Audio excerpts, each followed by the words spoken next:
قیامت سے پہلے ایک ایسا وقت بھی آئے گا کہ زمین سے قرآن اٹھا لیا جائے گا، سینوں سے بھی اٹھا لیا جائے گا اور بکس سے بھی، کتابوں سے بھی اٹھا لیا جائے گا۔ جی ہاں، دنیا میں کوئی ایسا نہیں ہوگا جسے قرآن یاد ہو، یعنی کتابی صورت میں جو قرآن ہے اس سے بھی قرآن گویا کلیئر ہو جائیں گے، وہ کتابیں میں قرآن نہیں ہوگا۔ یہ وہ دور ہوگا جس میں اسلام بھی مٹنے لگے گا۔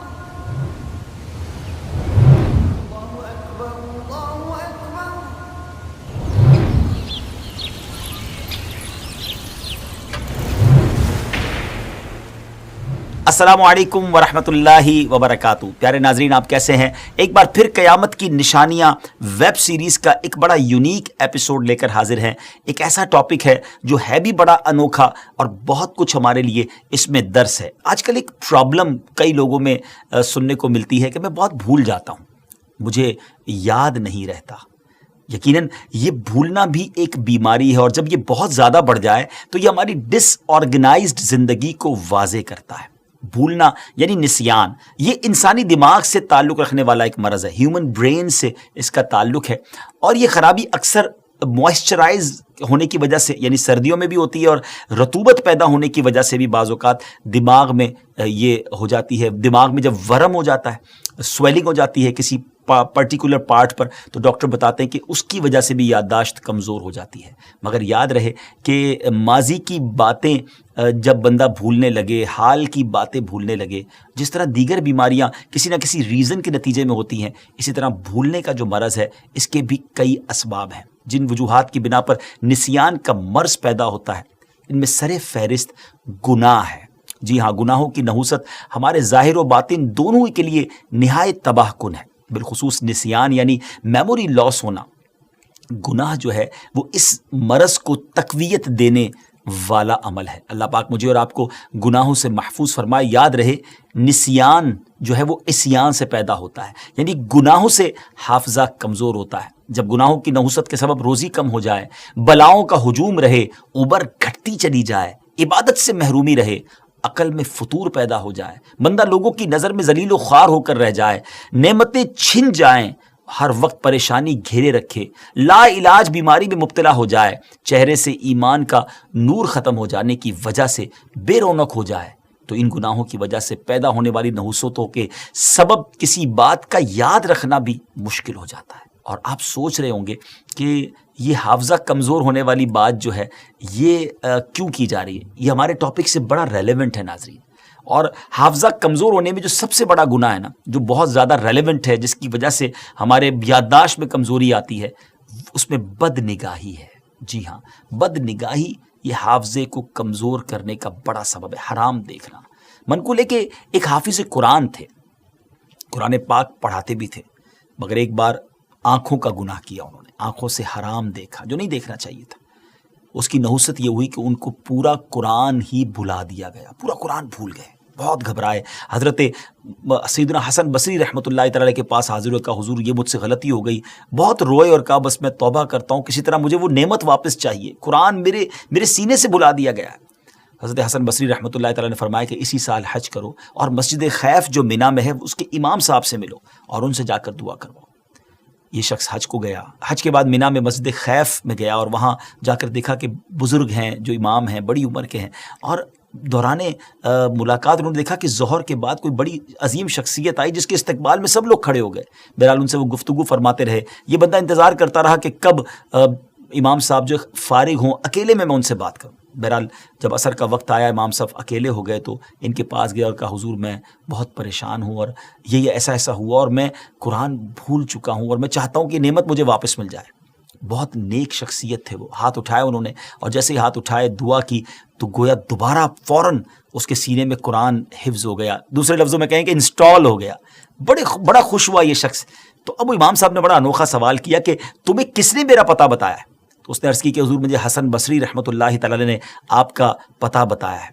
امام صاحب کہتے ہیں اچھا، انہوں نے میرا راز تم پر ظاہر کر دیا، انہوں نے بتا دیا کہ میرے پاس تم نے آنا ہے، یعنی دوسرے لفظوں میں کہ میرا مرتبہ انہوں نے تمہیں بتا دیا ہے۔ سنو اب میں ان کا راز بھی تمہیں بتاتا ہوں کہ آج ظہر کے وقت جو شخصیت ہماری اس مسجد میں آئی اور ہم نے سب نے کھڑے ہو کر ان کا استقبال کیا، وہ کوئی اور نہیں، وہ حضرت سیدنا حسن بصری رحمۃ اللہ تعالی علیہ تھے۔ وہ اپنی کرامت سے بصرہ سے یہاں مینا شریف میں مسجد خیف میں روزانہ آ کر نماز ظہر ادا فرماتے ہیں۔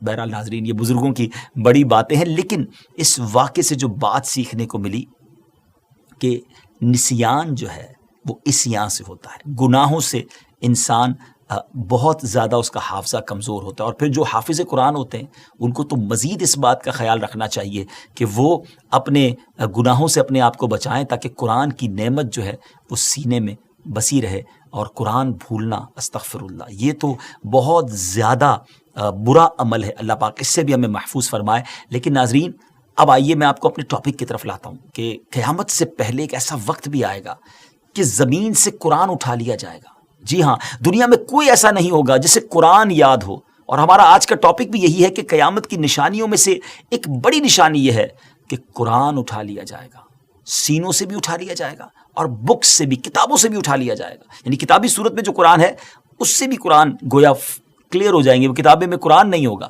اس نشانی کے بارے میں مزید بتانے سے پہلے آپ کو بتاتے ہیں کہ یہ واقعہ کب ہوگا، یعنی کس بڑے واقعے کے بعد ہوگا۔ ناظرین یاد رہے کہ 4 انبیاء کرام ایسے ہیں جو ظاہری حیات کے ساتھ زندہ ہیں، ویسے تو سارے انبیاء زندہ ہیں، حدیث پاک میں آتا ہے نا کہ اللہ عز و جل نے حرام کیا ہے زمین پر کہ انبیاء علیہ الصلوۃ والسلام کے جسموں کو خراب کرے، تو اللہ عز و جل کے نبی زندہ ہیں اور روزی دیے جاتے ہیں، یہ حدیث پاک میں ہے۔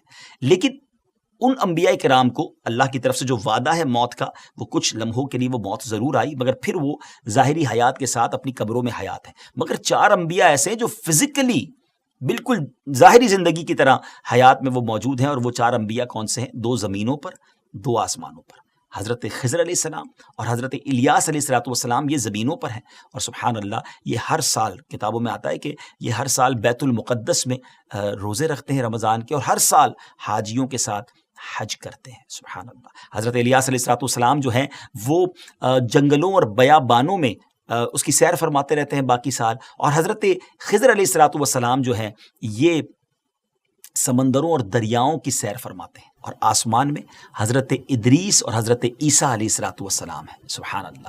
ناظرین 2 انبیاء کرام جو آسمانوں میں زندہ ہیں ان پر بھی وعدہ الہی کے مطابق ابھی تک موت طاری نہیں ہوئی ہے۔ ان میں سے ایک تو حضرت سیدنا ادریس علیہ السلام ہیں۔ یاد رہے کہ اللہ عز و جل نے ان پر 30 صحیفے نازل فرمائے، اور آپ بکثرت اللہ تبارک و تعالیٰ کی طرف لوگوں کو بلاتے اور اللہ کی کتابوں کا درس دیا کرتے۔ اتنے زیادہ درس دینے کی وجہ سے آپ کا نام، آپ کا لقب ادریس ہو گیا، اور آپ کا یہ لقب اس قدر مشہور ہو گیا، پاپولر ہو گیا کہ بہت سے لوگوں کو آپ کا اصلی نام ہی معلوم نہیں ہے۔ حضرت سیدنا کعب الاحبار رضی اللہ تعالیٰ عنہ سے مروی ہے کہ حضرت سیدنا ادریس علیہ السلام نے ایک دن ملک الموت سے فرمایا کہ میں موت کا مزہ چکھنا چاہتا ہوں، تم میری روح قبض کر کر دکھاؤ۔ ملک الموت نے حکم کی تعمیل کی اور ان کی روح قبض کی، اور اسی وقت آپ کی طرف لوٹا دی، اور آپ زندہ ہو گئے۔ پھر آپ نے فرمایا کہ اب مجھے جہنم دکھاؤ تاکہ خوف الہی زیادہ ہو۔ چنانچہ ایسا ہی کیا گیا، جہنم کو دیکھ کر آپ داروغہ جہنم سے آپ نے فرمایا کہ دروازہ کھولو، میں اس دروازے سے گزرنا چاہتا ہوں۔ چنانچہ ایسا ہی کیا گیا اور آپ اس پر سے گزرے۔ پھر آپ نے ملک الموت سے فرمایا کہ مجھے جنت دکھاؤ، وہ آپ کو جنت میں لے گئے۔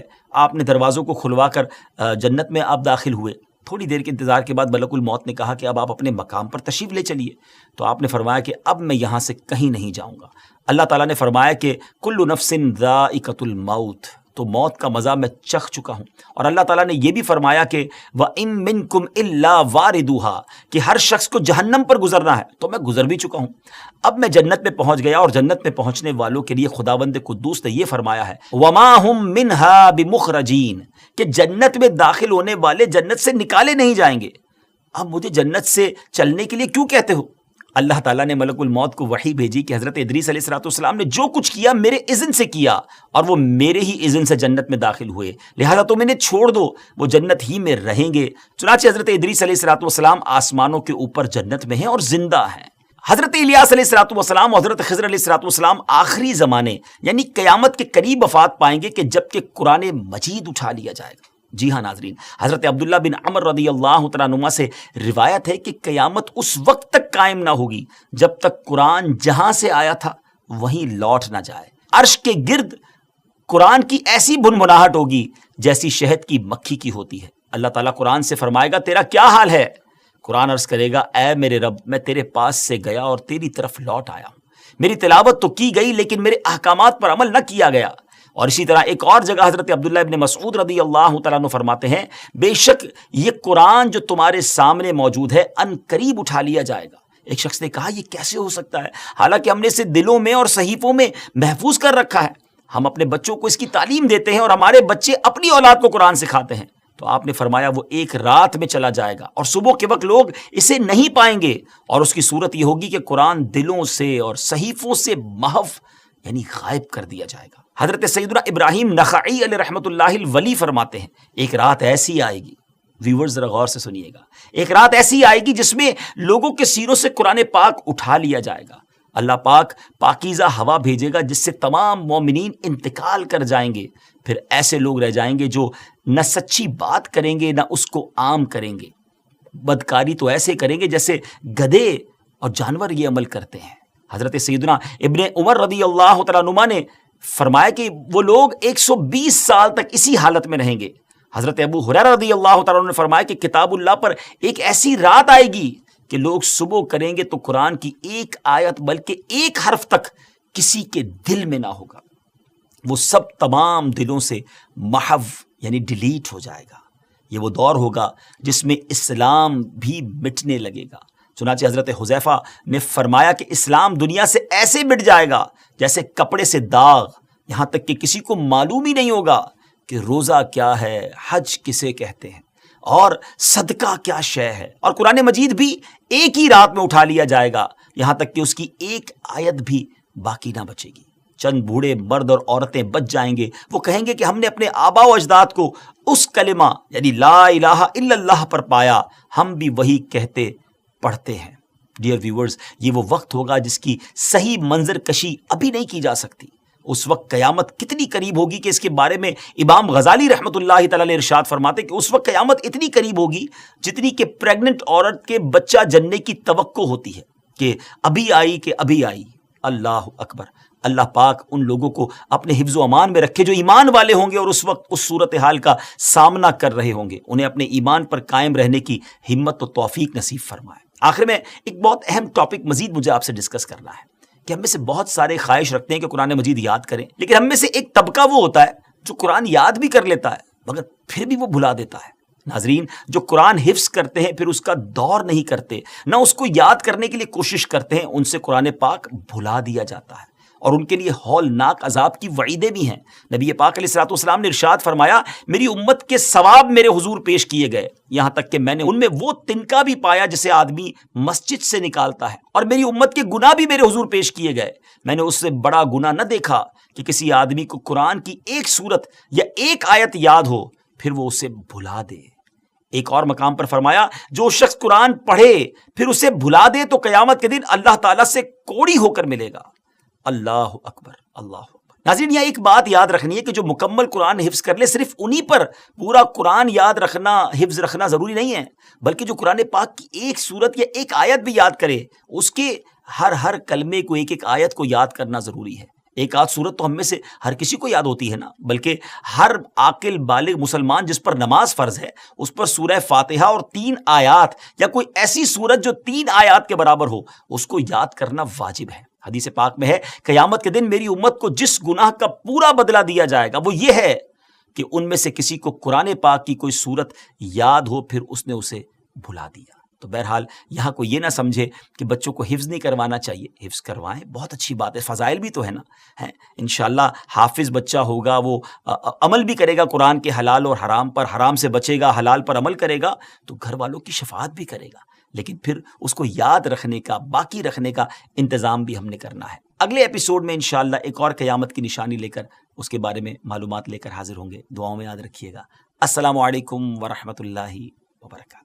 مسجد کو اچھا تعمیر کرنے اور اس میں نقش و نگار یعنی انگریونگز کے بارے میں آپ نے سنا ہوگا کہ کچھ لوگ اسے غلط قرار دیتے ہیں اور قیامت کی نشانی بتاتے ہیں۔ تو ویورز، ہماری ویب سیریز قیامت کی نشانیوں کی اس ایپیسوڈ کا یہی ٹاپک ہے۔ ہمارے آقا علیہ الصلوۃ والسلام نے ارشاد فرمایا کہ لوگوں پر ایک زمانہ ایسا آئے گا جس میں وہ مسجدیں تعمیر کرنے میں ایک دوسرے پر فخر کیا کریں گے اور انہیں آباد کم کیا کریں گے۔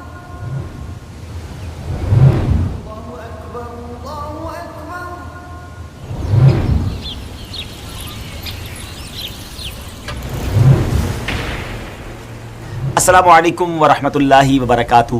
قیامت کی نشانیاں ویب سیریز لے کر ایک بار پھر حاضر ہے۔ ایک اور قیامت کی نشانی کے بارے میں بات ہوگی، نہایت توجہ کے ساتھ ہمارے ساتھ آج آپ نے شامل رہنا ہے۔ ڈیئر ویورز، مدینہ طیبہ سے تقریباً 3 کلومیٹر دور مغرب کی طرف ایک پرانا گاؤں ہے۔ اب اگر مسجد نبوی سے چلنا شروع کریں تو تقریباً 40 منٹ میں آپ اس مقام تک پہنچ سکتے ہیں۔ یہ وہی مقدس جگہ ہے جہاں ہجرت کے وقت نبی پاک علیہ الصلوۃ والسلام جب مدینہ منورہ میں تشریف لائے تو اسی گاؤں میں پہلے قیام فرمایا۔ اسی جگہ پر نبی پاک کا پہلا پڑاؤ تھا اور اس جگہ کو قباء کہتے ہیں۔ جی ہاں، یہ وہی جگہ ہے جہاں مسجد قباء قائم ہے، جس کا نام اسی گاؤں کے نام پر رکھا گیا تھا۔ میرے آقا علیہ الصلوۃ والسلام نے اسی مقام قباء میں 10 راتوں سے زیادہ قیام فرمایا، اور اپنے قیام کے دوران سرور کائنات صلی اللہ تعالی علیہ وسلم نے اپنے ہاتھوں سے مسجد قباء کی تعمیر فرمائی۔ اس مسجد کی تعمیر میں صحابہ کرام علیہم الرضوان بھی نبی پاک کے ہمراہ بنفس نفیس انہوں نے شرکت کی۔ سبحان اللہ، کیا منظر ہوگا جب صحابہ کرام پتھر اٹھا کر اور سامان اٹھا کر نبی پاک کو دیتے اور پیارے آقا اپنے ہاتھوں سے ان دیواروں میں نصب فرما رہے ہوں گے۔ کتنی مبارک وہ مسجد ہے۔ مدینہ منورہ میں نبی پاک علیہ الصلوۃ والسلام کی جو مبارک زندگی گزری، اس دوران پیارے آقا علیہ الصلوۃ والسلام ہفتے کے دن کبھی تو پیدل اور کبھی سواری پر مسجد قباء تشریف لے جاتے تھے۔ مسجد قباء کی شان اللہ تبارک و تعالیٰ نے قرآن پاک میں خود بیان فرمائی۔ جی ہاں، یہ وہ شاندار مسجد ہے جس کا ذکر قرآن مجید فرقان حمید میں موجود ہے۔ بسم اللہ الرحمن الرحیم، لمسجد اسس على التقوى من اول يوم احق ان تقوم فيه رجال يحبون ان يتطهروا والله يحب المطهرين۔ اس آیت کا ترجمہ یہ ہے، یعنی بے شک وہ مسجد کے پہلے ہی دن سے جس کی بنیاد پرہیزگاری پر رکھی گئی ہے، وہ اس قابل ہے کہ تم اس پہ کھڑے ہو۔ اس میں وہ لوگ ہیں کہ خوب ستھرا ہونا چاہتے ہیں اور ستھرے اللہ کو پیارے ہیں۔ سبحان اللہ، یہ وہ شاندار مسجد ناظرین جس کی فضائل احادیث کریمہ میں بھی موجود ہیں۔ نبی پاک علیہ الصلوۃ والسلام نے ارشاد فرمایا، جو اپنے گھر سے وضو کر کے مسجد قباء میں آئے پھر اس مسجد میں نماز پڑھے، اسے ایک عمرے کا ثواب دیا جائے گا۔ سبحان اللہ، سبحان اللہ۔ اللہ کریم سے ہم دعا کرتے ہیں کہ ہمیں بھی بار بار مدینہ منورہ کی حاضری عطا فرمائے اور مسجد قباء میں ہمیں نوافل پڑھنا نصیب فرمائے۔ ڈیئر ویورز، مسجد قباء کو یہ فضیلت بھی حاصل ہے کہ یہ اسلام میں تعمیر ہونے والی پہلی ایسی مسجد ہے جس میں حسن اخلاق کے پیکر محبوب رب اکبر نے علل اعلان صحابہ کرام علیہم الرضوان کے ساتھ نماز ادا فرمائی۔ مزید یہ کہ یہ وہ پہلی مسجد ہے جو عام مسلمانوں کے لیے تعمیر کی گئی، اگرچہ اس سے پہلے بھی اسلام میں کئی مساجد بنائی گئی تھی لیکن وہ عام مسلمانوں کے لیے وقف نہ تھی، جیسے سیدنا ابو بکر صدیق رضی اللہ تعالیٰ عنہ کی مسجد جو آپ نے مکہ مکرمہ میں اپنے گھر کے صحن میں تیار کی تھی۔ It doesn't need any explanation، اس بات پر کوئی وضاحت کی ضرورت نہیں ہے کہ اسلام کی سب سے پہلی یہ مسجد کیسی شان والی ہے جسے نبی پاک علیہ الصلوۃ والسلام نے اپنے صحابہ کرام کے ساتھ مل کر تعمیر فرمایا۔ مگر وقت کے ساتھ ساتھ زمانے کے تقاضوں کے مطابق مساجد کی تعمیر میں فرق آتا گیا، اور اب ہر مسجد کی تعمیر کرنے والا اللہ کے گھر کو اچھے سے اچھا تعمیر کرنے اور خوبصورت بنانے کی عموماً کوشش کرتا ہے۔ مسجد کو اچھا تعمیر کرنے اور اس میں نقش و نگار یعنی انگریونگز کے بارے میں آپ نے سنا ہوگا کہ کچھ لوگ اسے غلط قرار دیتے ہیں اور قیامت کی نشانی بتاتے ہیں، اور اس بارے میں کچھ احادیث بھی سناتے ہیں۔ تو ویورز، ہماری ویب سیریز قیامت کی نشانیوں کی اس ایپیسوڈ کا یہی ٹاپک ہے۔ آئیے اب آپ کو وہ احادیث سناتے ہیں کہ جس میں مساجد کی قیامت کی نشانی ہونے کے بارے میں کچھ ارشاد فرمایا گیا ہے۔ حضرت انس رضی اللہ تعالیٰ عنہ سے روایت ہے، پیارے آقا علیہ الصلوۃ والسلام نے ارشاد فرمایا، قیامت کی نشانی یہ بھی ہے کہ لوگ مسجد تعمیر کرنے میں فخر کریں گے۔ اس کا مطلب کیا ہوا؟ اس کا مطلب یہ کہ اللہ تعالیٰ کی رضا حاصل کرنے کے لیے اخلاص کے ساتھ نہیں بلکہ شہرت، ریاکاری، بڑائی، سپیریورٹی کی نیت سے مسجدیں تعمیر کریں گے۔ یعنی جب قیامت قریب آئے گی تو مسلمان ایک دوسرے سے بڑھ چڑھ کر بڑی بڑی شاندار مسجدیں بنائیں گے اور پھر ان مساجد پر ایک دوسرے کے مقابلے میں فخر ظاہر کریں گے اور کہیں گے کہ میری مسجد تمہاری مسجد سے زیادہ اونچی ہے، زیادہ شاندار ہے، میرے باپ دادا کی بنائی ہوئی مسجد تمہارے باپ دادا کی بنائی ہوئی مسجد سے زیادہ اچھی اور خوبصورت ہے، میرے گاؤں کی مسجد تمہارے گاؤں کی مسجد سے زیادہ لمبی اور چوڑی ہے۔ ڈیئر ویورز، ایک اور حدیث پاک میں آیا کہ نبی پاک علیہ الصلوۃ والسلام نے ارشاد فرمایا، قیامت قائم نہ ہوگی یہاں تک کہ لوگ جب مسجد تعمیر کرنے کے معاملے میں فخر کرنے لگ جائیں گے۔ اور جگہ ہمارے آقا علیہ الصلوۃ والسلام نے ارشاد فرمایا کہ لوگوں پر ایک زمانہ ایسا آئے گا جس میں وہ مسجدیں تعمیر کرنے میں ایک دوسرے پر فخر کیا کریں گے اور انہیں آباد کم کیا کریں گے۔ ڈیئر ویورز، اس بات میں تو کوئی شک نہیں کہ اس طرح کی احادیث مبارکہ واقعی کتب احادیث میں موجود ہیں، مگر اس کا مطلب یہ نہیں ہے کہ اچھی تعمیرات کرنا ہی منع ہو جائے گا، بلکہ اللہ پاک کے گھر مسجد کو کوئی اچھی نیت کے ساتھ اچھے سے اچھا بنائے گا تو اس کے ثواب اس کو اتنا ہی زیادہ ملے گا۔ اب بات ہے نیت کی، اس نیت سے اونچی اور پختہ اور شاندار بنانا کہ اسلام کا نشان ہے اور اس سے کفار کی نظروں میں اسلام کی عظمت اور ہیبت پیدا ہوگی، اللہ پاک اور اس کے رسول علیہ الصلوۃ والسلام اس سے خوش ہوں گے، یہ بہت بڑے ثواب کا کام ہے۔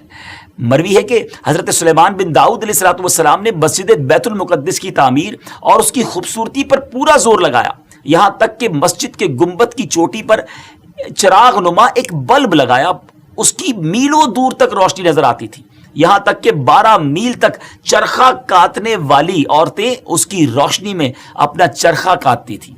بدبخت بخت نصر نے بیت المقدس کو ویران و برباد کیا تو نہ صرف چراغ نما جو بڑا بلب تھا مسجد شریف سے تمام سونا چاندی اور تمام جواہر و لال اپنے شہر بابل لے گیا، اس سامان کو 1,70,000 اونٹوں پر لادا گیا تھا۔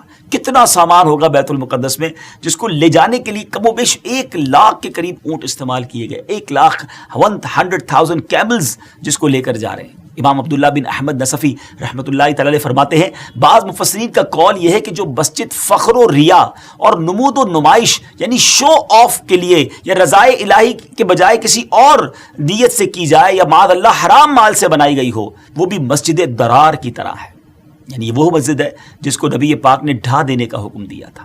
آج بھی ایسے لوگ موجود ہیں جنہیں عالی شان مسجد تعمیر کرنے پر اور زیادہ مساجد بنانے پر ایک دوسرے سے فخر کا اظہار کرتے ہوئے دیکھا گیا ہے۔ ان کے دلوں کا حال تو اللہ ہی جانتا ہے، خود انہیں اپنے دلوں کا حال اچھی طرح معلوم ہونا چاہیے۔ اگر انہوں نے اللہ تعالیٰ کی رضا حاصل کرنے اور اس کی عبادت کرنے میں مسلمانوں کو سہولت پہنچانے کی نیت سے عالی شان اسپلینڈڈ بیوٹیفل خوبصورت مسجد بنائی ہے تو ان کا یہ عمل لائق تحسین ہے اور اجر و ثواب کا انشاءاللہ باعث ہوگا۔ اور اگر ان کی نیت یہ نہیں ہے بلکہ خوبصورت مساجد سے بھی معاذ اللہ ریاکاری، شو آف، پراؤڈ، فخر، بڑائی کا اظہار مقصود تھا اور زبان سے لوگوں کے سامنے یہ کہتے ہیں کہ ہم نے اللہ کی رضا کے لیے کیا ہے، تو انہیں چاہیے کہ جو حدیثیں سنی ابھی ہم نے ان سے وہ نصیحت حاصل کرنے کی کوشش کریں، اپنی نیت کی اصلاح کریں۔ لیکن یاد رہے ویورز، کسی کے دل کا حال ہم نہیں جانتے، ہمارے پاس کوئی ایسا پیرامیٹر نہیں ہے کہ ہم کسی کو دیکھ کر یہ کہہ سکیں کہ یہ بڑائی کے لیے، فخر کے لیے، شو آف کے لیے عمل کر رہا ہے۔ اپنے بارے میں تو ہمیں ضرور چیک کرنا چاہیے، کسی پر فتویٰ نہیں لگانا چاہیے۔ یاد رہے کہ کسی کے دل کا حال اللہ تعالیٰ بہتر جانتا ہے اور ہمارے پاس تو کوئی ایسا ذریعہ نہیں ہے کہ ہم کسی کے دل کا حال معلوم کر سکیں، اس لیے بدگمانی سے ہمیں بچنا چاہیے۔ الزام لگانے کی شرعاً کسی کو اجازت نہیں ہے کہ اس نے جناب فخر و ریاکاری کے لیے مسجد تعمیر کی تھی۔ اس حوالے سے ایک روایت ایک اور سناتا ہوں۔ امیر المومنین حضرت سیدنا عمر رضی اللہ عنہ سے بھی روایت ہے کہ آپ فرماتے ہیں کہ پیارے آقا علیہ الصلوۃ والسلام نے ارشاد فرمایا، لوگوں کا سب سے برا عمل یہ ہے کہ وہ اپنی مسجدوں میں سونے کا پانی پھیرنے لگیں، تو یہ اس وقت ہے جب محض تفاخر کے طور پر بغیر کسی فائدے کے مسجد میں نقش و نگار کیا جائے۔ البتہ بطور تعظیم مسجد کو خوبصورت بنانا نہ صرف جائز ہے بلکہ ثواب حاصل کرنے کا ایک بہترین طریقہ بھی ہے، کیونکہ مساجد اللہ پاک کی نشانیوں میں سے ایک نشانی ہے، دین کی علامت اور اسلام کا قلعہ ہے، اس لیے اس کی تعظیم بھی مستحب اور باعث ثواب ہے۔ قرآن پاک میں اللہ پاک خود ارشاد فرماتا ہے، بسم اللہ الرحمن الرحیم ومن يعظم شعائر اللہ فإنها من تقوى القلوب۔ ترجمہ یعنی جو اللہ کی نشانیوں کی تعظیم کرے تو وہ دلوں کی پرہیزگاری سے ہے۔ سبحان اللہ، یہ دلوں کی پرہیزگاری فرمائی، اللہ کی نشانیوں کی رسپیکٹ تعظیم کرنے والوں کے لیے۔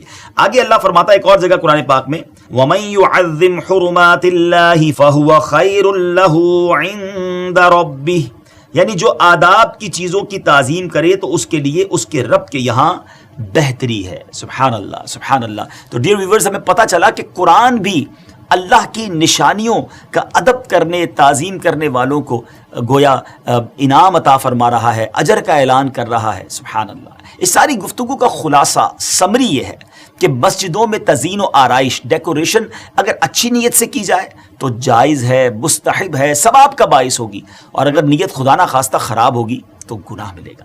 لیکن یہ وقت کا تقاضا یہ ہے کہ اچھی نیتوں کے ساتھ مسجدیں بھی اچھی اور عمدہ بنائی جائیں, ان میں ایسے نقش و نگار کیے جائیں جو نمازی کو نماز کے دوران الجھن میں نہ ڈالے, اتنا زیادہ بھی نہ ہو کہ بندہ نماز پہ کم توجہ دے, ان چیزوں میں کھو جائے.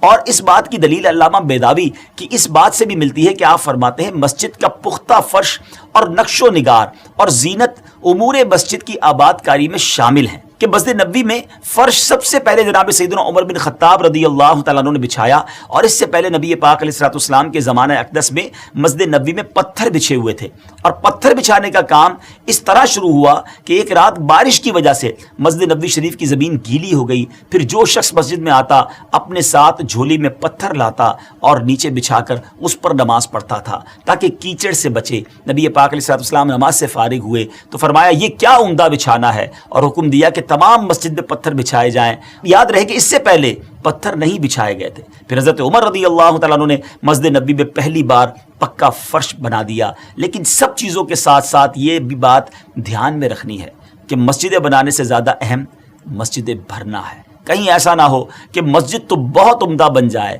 خوبصورت بن جائے, مگر نماز کے وقت بھی خالی خالی محسوس ہو. شاعر مشرق کہتے ہیں نا, مسجد تو بنا لی شب بھر میں ایمان کی حرارت والوں نے, من اپنا پرانا پاپی ہے برسوں میں نمازی بن نہ سکا. تو اللہ کرے ہم مسجدیں بھی بنائیں اچھی نیتوں کے ساتھ, اور پھر اس کی آباد کاری بھی کریں. نمازی بھی تو ہونے چاہیے نا. سبحان اللہ. ایک رسپانسبل مسلمان ہونے کا مظاہرہ کیجیے اور نماز با جماعت مسجد میں پڑھنے کی عادت بنائیں. پیارے آقا علیہ الصلوۃ والسلام نے فرمایا مرد کا جماعت کے ساتھ نماز ادا کرنا اس کے اپنے گھر اور بازار میں نماز ادا کرنے سے 25 درجے افضل ہے. اور اس کی وجہ یہ ہے کہ جب وہ اچھے طریقے سے وضو کرتا ہے پھر مسجد کی طرف نکلتا ہے اور اس کی نیت صرف نماز کی ہوتی ہے تو اس کے ہر قدم پر اللہ تعالیٰ اس کا ایک ایک درجہ بلند فرماتا ہے اور اس کی ایک خطا کو معاف فرما دیتا ہے. جب وہ نماز پڑھ لیتا ہے تو جب تک اپنی جگہ پر بیٹھا رہتا ہے فرشتے اس کے لیے دعائے مغفرت کرتے رہتے ہیں اور کہتے ہیں اے اللہ عز و جل اس کی مغفرت فرما,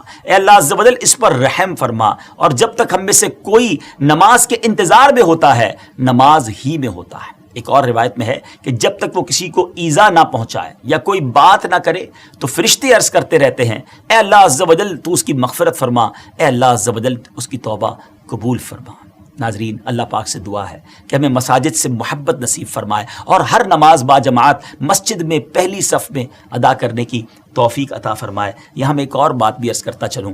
علماء کہتے ہیں جب کسی کا ایمان چیک کرنا ہو, کسی کے ایمان کی طاقت کو چیک کرنا چاہتے ہو تو یہ دیکھو کہ اس کا تعلق مسجد سے کیسا ہے, مسجد میں کتنا جاتا ہے. دوسرا فرمایا بڑی پیاری بات لکھی کتابوں میں کہ مومن کی مثال ایسی ہے جب وہ مسجد میں ہوتا ہے نا جیسے فش ان دا واٹر. مچھلی پانی میں ہوتی ہے تو کتنی پرسکون ہوتی ہے, ریلیکس ہوتی ہے. اپنے بارے میں ذرا چیک کیجئے نا, ہم جب مسجد میں جاتے ہیں ہم اپنے آپ کو ایسا فیل کرتے ہیں کہ fish in the water. Unfortunately کئی لوگ ایسے بھی دکھتے ہیں کہ ایسا لگتا ہے مسجد میں تو آئے ہیں مگر مچھلی پانی کے باہر ہے, fish out of the water ہے, بے چین ہیں, بے کل ہیں, بار بار گھڑی دیکھ رہے ہیں, جلدی نکلنا ہے, بس سلام امام صاحب نے پھیرا اور بھاگنا ہے, سب سے آخر میں آنا ہے. اگر کبھی 1-2 منٹ نماز لیٹ ہو جائے تو امام صاحب سے الجھ پڑتے ہیں کہ حضرت آپ نے 2 منٹ لیٹ کر دی, آج آپ نے لمبی دعا کروا دی. ذرا سوچئے نا اللہ کے گھر میں اتنی بے چینی کیوں ہے؟ اگر 2-4 منٹ زیادہ بیٹھنے کو مل گیا ہے تھوڑی سی دیر بیٹھا کرے نا. دنیا میں کوئی بہت بڑا آدمی ہمیں اپنے گھر بلائے اور زیادہ دیر بٹھائے تو اچھا لگتا ہے نا کہ یار بلایا بھی اور گھر میں بہت ٹائم دیا مجھے. اللہ کے گھر میں ٹائم نہیں گزارنا. چیک کیجئے اپنے دل کو. جس کا دل مسجد میں نہیں لگتا نا, جس کو بے چینی شروع ہو جاتی ہے مسجد میں جا کر, please try to check your heart. کہیں دل میں ایسی پرابلم تو نہیں ہو گئی کہ میں اللہ کے گھر میں جا کر ہی بے چین ہو جاتا ہوں. اللہ مجھے اور آپ کو مسجدوں سے پیار عطا فرمائے. ایک اور آخری بات, جو لوگ کہتے ہیں نا میں نماز پڑھنے مسجد میں نہیں جاتا, یاد رکھیے جناب آپ نہیں جاتے, آپ کو بلایا نہیں جاتا. مسجد تو اللہ کا گھر ہے نا. اللہ کے گھر میں وہی جا سکتا ہے جس کو رب بلاتا ہے. اگر آپ نہیں جاتے نا مسجد میں تو توبہ بھی کریں ساتھ اللہ سے کہ اللہ میں اتنا گناہ گار ہو گیا کہ اب تیرے گھر کا مہمان بھی نہیں بن سکتا. تو یاد رکھیے مسجد سے دوری اچھی نہیں ہے. جب وہ کریم کا گھر ہے, آپ کے گھر میں جب کوئی مہمان آتا ہے تو آپ کی کیا فیلنگز ہوتی ہیں؟ ہم اپنے مہمان کو خوش کر کے بھیجنا چاہتے ہیں نا. Every try to respect his guest and try to, اس کی ہم خدمت کرنا چاہتے ہیں کہ وہ خوش ہو کر جائے, وہ ہیپی ہو کر جائے. جب اللہ کے گھر میں جائیں گے تو اللہ خوش کر کے نہیں بھیجے گا, ہماری جھولیاں بھر کے نہیں بھیجے گا.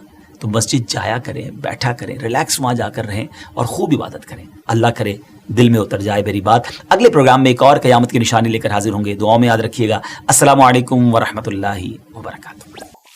آج جو قیامت کی نشانی ہم نے بیان کرنی ہے یہ مدینہ منورہ میں پیش ہونے والا دردناک واقعہ ہے جو ہر عاشق رسول کو ہلا کر رکھ دینے والا ہے. علماء کرام نے جہاں قیامت کی نشانیوں کی بات کی وہاں یہ بھی بتایا کہ ایک دور مدینہ پاک میں ایسا ضرور آئے گا جس میں مدینہ ظاہری طور پر ویران ہو جائے گا. نبی پاک علیہ الصلوۃ والسلام نے بھی اس واقعے کی طرف اشارہ فرمایا تھا اور اشاروں میں کچھ حالات بھی بیان فرمائے.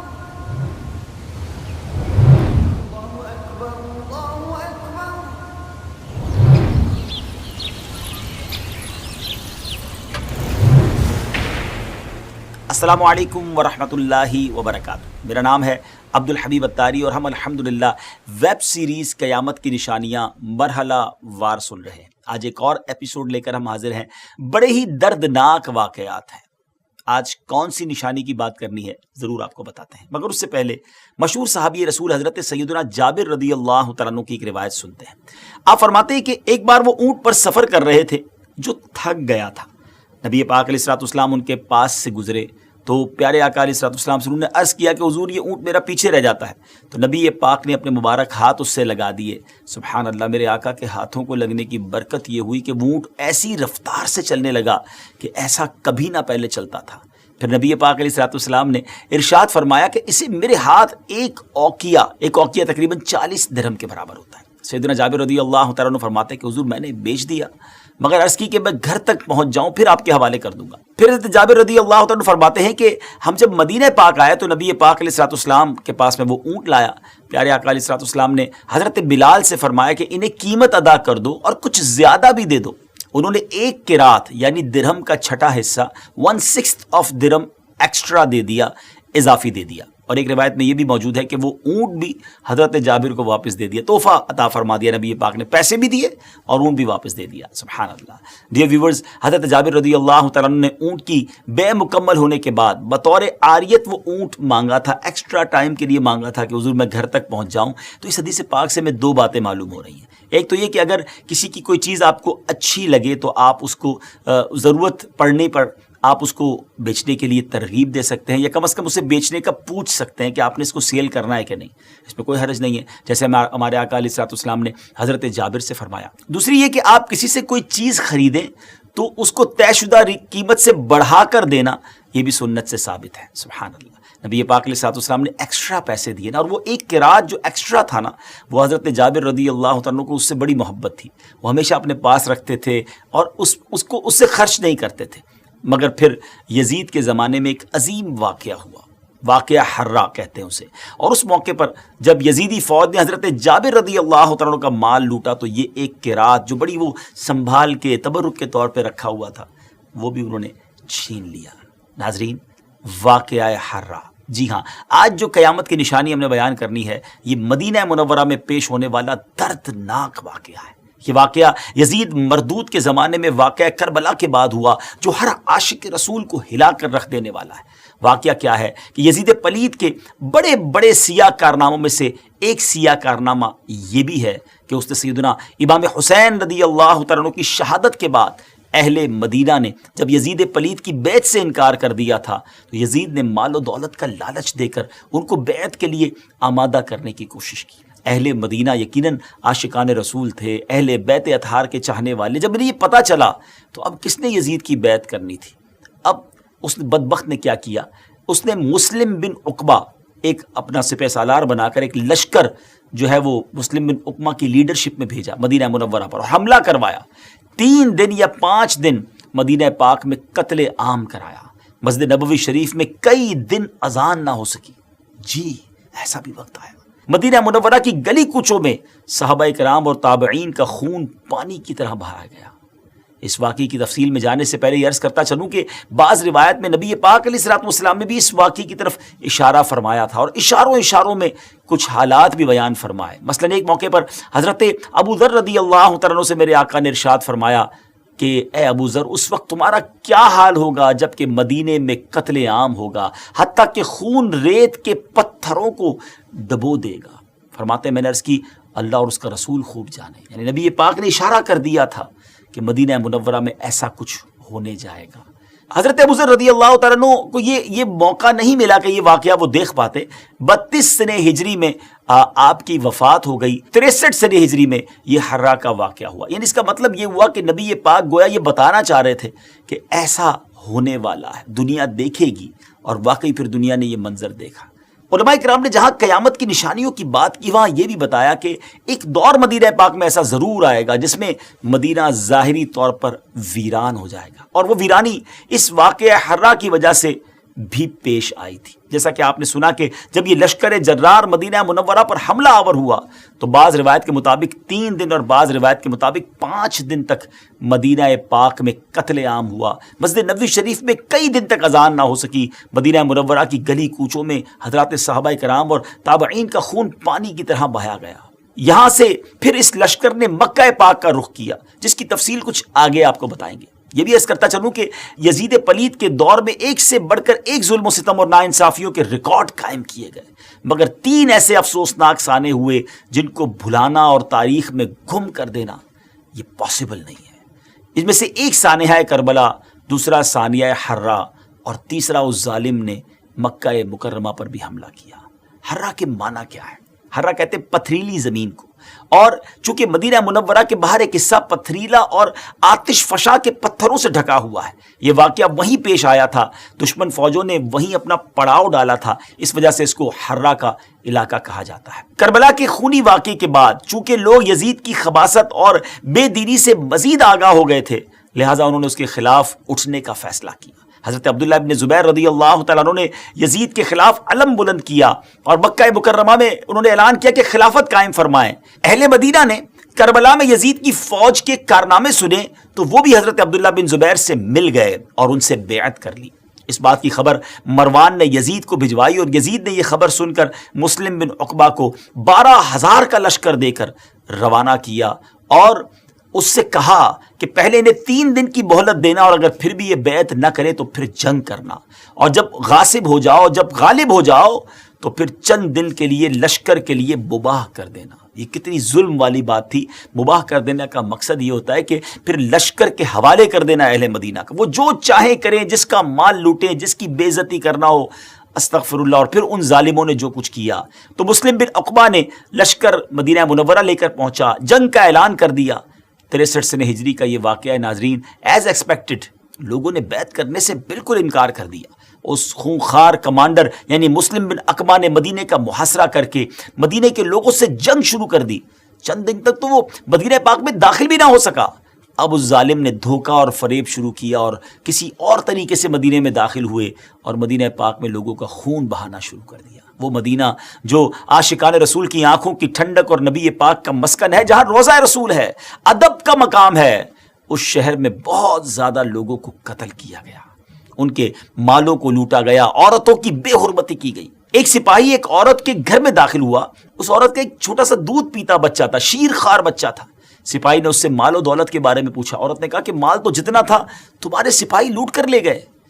اب اس ظالم نے کیا کیا, جب مال نہ ملا تو اس چھوٹے سے بچے کو اٹھا کر دیوار پر مارا, اور دیوار پر اس طرح مارا کہ اس چھوٹے سے بچے کا دماغ جو ہے, مغز جو ہے وہ باہر آ گیا. لیکن یاد رہے کہ اس ظلم کے واقعے کے اندر مہاجر و انصار سے 1700 افراد اور دوسرے مسلمانوں میں سے 10,000 لوگ قتل ہوئے. جی ہاں, مدینہ منورہ میں اپروکسیمیٹلی 12,000 لوگوں کا قتل ہوا. لشکر والوں نے مدینے کے لوگوں کے اس طرح سر کاٹے جیسے کسائی بھیڑ بکری کا سر کاٹتا ہے. اس طرح خون بہایا کہ اس میں قدم نہیں رکھا جا سکتا تھا. مہاجر و انصار کی اولاد اور جنگ بدر کے مجاہدوں کو قتل کیا گیا, اور جو ان میں سے باقی رہ گئے تھے ان کو یزید کی غلام کی حیثیت سے بیعت کی گئی یا مسلمان عورتوں کی عزت پامال کی گئی. اللہ اکبر, اللہ اکبر. جی ہاں ڈیئر ویورز, مسلم بن عقبہ جب مدینہ پر مسلط ہو گیا تو اس نے مدینے کے لوگوں سے یزید کے غلام کی حیثیت سے بیعت لی تھی تاکہ ان کے بال اور ان کی اولاد یزید کے اختیار میں آ جائے, اور جس طرح وہ چاہے اس پہ تصرف کرے, اور اگر وہ منع کرتے تو ان کو قتل کر دیا جاتا. مورخین لکھتے ہیں کہ مسلم بن عقبہ نے اس قدر بے گناہ لوگوں کا خون بہایا کہ وہ بہت زیادہ خون بہانے والے کے نام سے مشہور ہو گیا. اور شاید یہ کہنا غلط نہ ہوگا کہ اس واقعے سے کسی کو بھی نجات نہ مل سکی, یا تو وہ قتل ہو گئے, انتقال کر گئے, یا ان کی توہین کی گئی.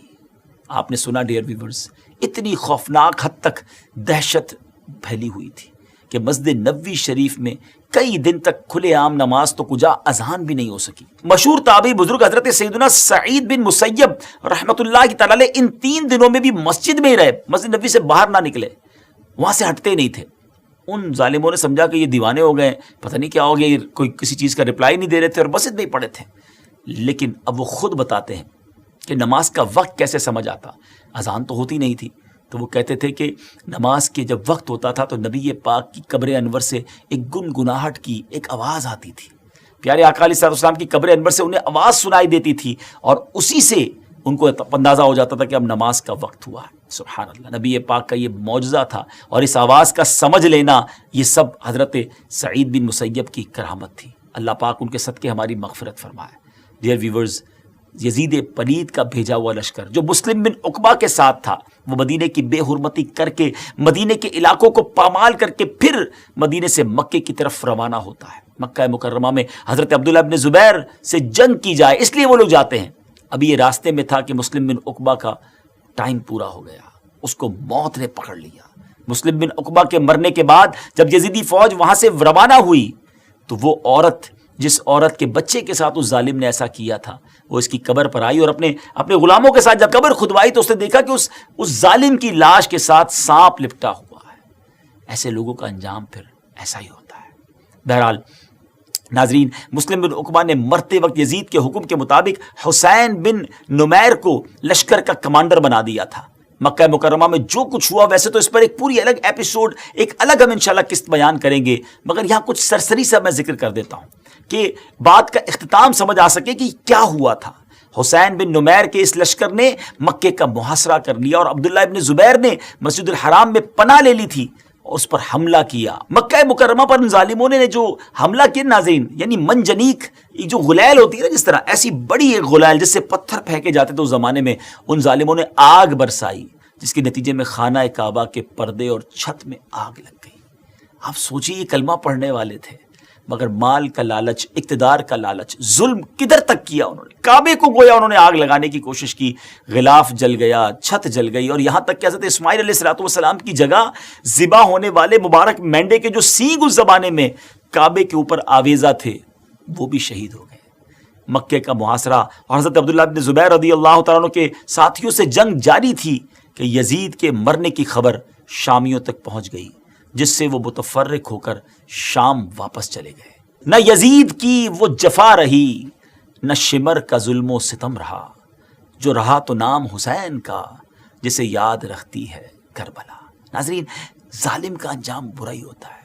اللہ مجھے بھی اپنا خوف نصیب فرمائے، آپ کو بھی نصیب فرمائے، اور اللہ پاک سے ہم دعا کرتے ہیں کہ اللہ پاک اہل بیت اور صحابہ کے صدقے ہماری جان و مال، عزت و آبرو کی حفاظت بھی فرمائے، اور ان نفوس قدسیہ کی ہم سب کو برکت عطا فرمائے۔ انشاءاللہ اگلے ایپیسوڈ میں ایک اور قیامت کی نشانی لے کر حاضر ہوں گے، دعاؤں میں یاد رکھیے گا۔